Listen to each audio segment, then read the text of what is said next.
বন্ধুরা, আপনারা দেখতেছেন এগুলা রুই মাছ।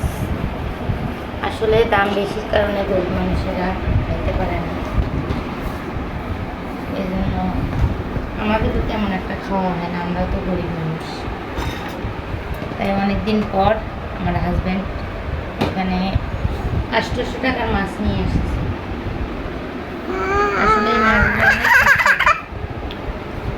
অনেক সুস্বাদু, ঠিক আছে। তাই আমি এভাবে আগে কেটে নিয়ে সুন্দর করে ধুয়ে নিয়েছি। এরপর আবার ধোবো, হ্যাঁ। তো এখন আমি মাছগুলো কাটবো। খুশি, কি করো তুমি? ওই যে আমার খুশির পেট ভরা আছে, ও এখন খেলতিছে। আমার খুশি এখন খেলতিছে। আমি দৈনিক ওরে কাঁচা মাছ দিই না, দৈনিক ওই জন্য আলাদা পোটলা করে রাখছি। মাছ সিদ্ধ করে তারপরে ওরে আমি খাওয়াবো। বাবু ওরে ধরে তো, কাঁচা জিনিস খাইলে আবার। মাছগুলো আনছিল তাজাই, তো একটু ঝুড়িতে কাটার কারণে ইয়ে হয়ে গেছে, নরম হয়ে গেছে, কাটতে কাটতে হয়ে গেছে। তাই আপনারা যে যেমনি রান্না করেন না কেন, কাটবেন এইভাবে। আগে মাছগুলা সুন্দর করে আঁশটা পরিষ্কার করে, আমাদের ওইদিকে আঁশটা বলে, ওগুলা পরিষ্কার করে পরে আপনারা ধুয়ে নিয়ে পরে কাটবেন। তাহলে আপনাদের অনেক ভালো লাগবে কাটতে, জিনিসগুলো দেখতে ভালো লাগবে। অনেক মাছের মধ্যে দেখা যায় অনেক রোগ ব্যাধি থাকে, অনেক স্পট থাকে, এগুলো আপনারা দেখতে পারবেন। দেখছেন সুন্দর ক্লিয়ার দেখা যাইতেছে। এই যে এগুলো কিন্তু আমি পরিষ্কার করে ধুয়ে নিয়েছি, কিন্তু আবার ধোবো, এগুলো কিন্তু আবার ধোবো, ঠিক আছে। আপনারা চাইলে এভাবে ধুয়ে নেবেন। দেখেন, সাবস্ক্রাইব করবেন, পাশে থাকবেন, আর আমাকে দৈনিক নিত্য নতুন ভিডিও বানাইতে সহযোগিতা করবেন।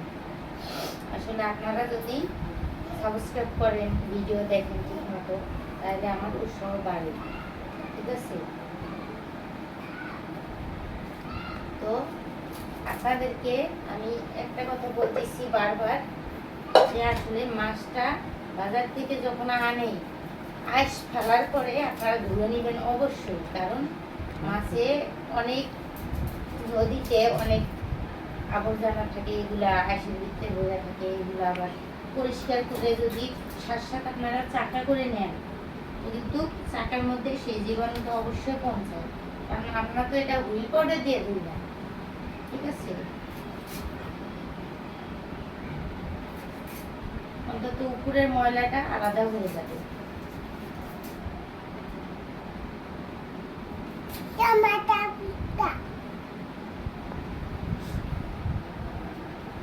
আম্মু কি হয়েছে শোনা?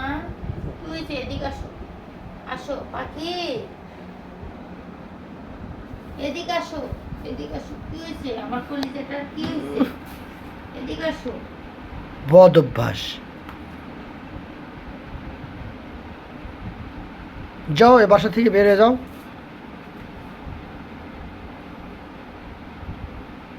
ও পা ধুচ্ছি। কি বলছে মা? কি বলছে? যাও, তুমি চলে যাও। না থাক, বাবা রাগ করে না, আসো, আসো। ডিম খাইছিলা? ডিম খাইছিলা? আমার মেয়েটা ইদানিং অনেক অসুস্থ, ওরে নিয়ে কাজ কাম তো করতেই পারি না। আজকে একটু সুস্থ হয়েছে, তারপরে ওরে টিকা দিয়ে নিয়ে আসছি আমি। এই সংসার সামলাই, দোকান করি, এরপরে বাচ্চার টিকা মিকা দেওয়াই, রান্না বান্না করি। এরপরেও ছেলেরা কি বলে জানেন? কি করো বাসায়? তুমি কি করো বাসায়? কি করো? বসেই তো। আরে বাবা, বাসায় যে কত রকমের কাজ, যে কাজ করে সেই জানে। ওই একটা দিন যদি বাপের বাড়ি যায়, তার তো চলে না। তখন তো চলে না, চলে সরাব্বু